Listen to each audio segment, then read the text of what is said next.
Hello বন্ধুরা, গোপার kitchen থেকে আপনাদের সাদর আমন্ত্রণ জানাচ্ছি। বন্ধুরা, খুবই গরম পড়েছে, মানুষের হাঁসফাঁস অবস্থা। সত্যি এই অবস্থায় আমাদের খাদ্য তালিকার উপর জোর দেওয়া উচিত। ভাজা পোড়া বা রিচ আইটেম না খেয়ে এমন সব খাওয়ার উচিত যা ওয়াটার কন্টেন্ট। সবজির মধ্যে কলমি শাক, লাউ শাক, পটল, ঝিঙে, পেঁপে, নেনুয়া, লাউ, চালকুমড়ো, শশার তরকারি। ফলের মধ্যে তরমুজ, শশা, শাকালু, পাকা বেল, পাকা পেঁপে, ফুটি, বাঙি এগুলো।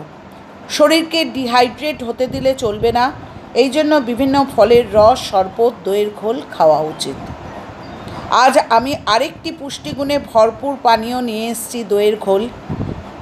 দইয়ের ঘোল শুধু খেতে ভালো লাগে, অত্যন্ত রিফ্রেশিং তাই নয়, দইয়ের ঘোলের বা টক দইয়ের উপকারিতা অপরিসীম। আচ্ছা, যেটা নিয়ে আমি এখন বিশদভাবে আলোচনা করব না, আমি পরবর্তী অধ্যায়ে এটা নিয়ে বিশদভাবে আলোচনা করব। আমি দইয়ের ঘোল বানানোটা দেখাচ্ছি কিভাবে বানাচ্ছি। আমি প্রথমে 500 গ্রাম টক দইকে একটি মিক্সিং জারে নিচ্ছি। এটা আপনারা ঘরে পাতা দইও নিতে পারেন, বাইরের কেনা দইও নিতে পারেন। ঠিক আছে বন্ধুরা, এবার দেখুন এর মধ্যে আমি 4-5 চামচ চিনি দিচ্ছি। এরপর চিনি দেওয়ার পর বন্ধুরা আমি এখানে হাফ চামচ মতো বিট নুন বা রক সল্ট দিয়ে দিচ্ছি। তারপর আমি একটি গোটা পাতিলেবুর রসকে আমি এই দইটার মধ্যে দিচ্ছি। তবে হ্যাঁ, লেবুটার রস কম, যার জন্যে আমার হাতের সাহায্য নিতে হলো। আমি গোটা লেবুটাই কিন্তু এই টক দইয়ের মধ্যে চিপে দিয়ে দেব। ঠিক আছে বন্ধুরা,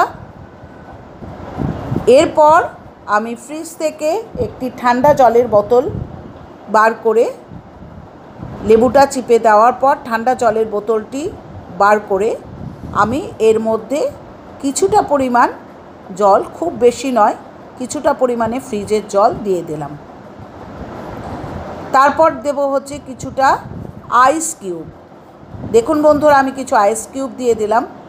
তারপর জিরে ভেজে রেখেছি তা গুঁড়ো করে আমি অল্প পরিমাণে জিরে ভাজার গুঁড়ো এর মধ্যে দিলাম। দিয়ে জারটাকে বন্ধ করে আমি গ্রাইন্ডারে বসিয়ে খানিকক্ষণ ঘোরালাম। তারপর হয়ে গেছে বন্ধুরা আমার দইয়ের ঘোল তৈরি।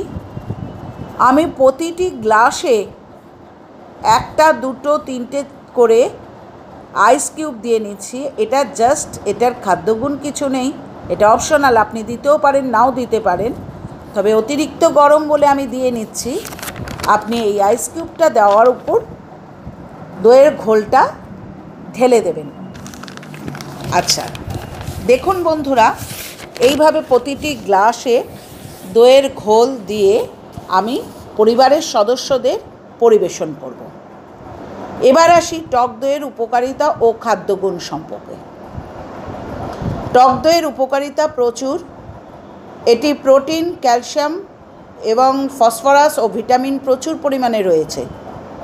দুধের চাইতে টক দইতে ক্যালসিয়াম বেশি, যার জন্যে এই টক দইয়ের রোগ প্রতিরোধ ক্ষমতা বাড়ায়। শরীরে টক্সিন জমতে দেয় না, ফলে অন্ত্রকে পরিষ্কার রাখে এই টক দই। আচ্ছা, ওজনকে নিয়ন্ত্রণ করে এই টক দই, কারণ টক দই খেলে পেটটা অনেকটা ভর্তি থাকে বলে খিদে পায় না, যার ফলে ওজনটা নিয়ন্ত্রিত হয়। অন্ত্রের সমস্যা দূর করে। ল্যাকটিক অ্যাসিড আছে, কোষ্ঠকাঠিন্য দূর করে, হজমে সাহায্য করে, হাই ব্লাড প্রেশার নিয়ন্ত্রণ করে, ক্যালসিয়াম থাকে প্রচুর, ফলে হাড়ের গঠনও মজবুত করতে সাহায্য করে, ত্বকের উজ্জ্বলতা বৃদ্ধি করে এবং আলসারের সম্ভাবনা কমায়। বুঝেছেন বন্ধুরা, বাচ্চাদের পরিপাকতন্ত্রেও টক দই সাহায্য করে। দেখতেই পাচ্ছেন টক দইয়ের উপকারিতা অপরিসীম। সুতরাং টক দই বানিয়ে খান এবং পরিবারের সদস্যদের পান করান। আর এইভাবেই বলছি বন্ধুরা, আমার চ্যানেলটিকে যদি পছন্দ হয় চ্যানেলটি সাবস্ক্রাইব করুন লাইক করুন, কমেন্ট করুন এবং শেয়ার করুন। আমি বিভিন্ন ধরনের আইটেম দেখাচ্ছি। ভালো থাকবেন বন্ধুরা, সুস্থ থাকবেন।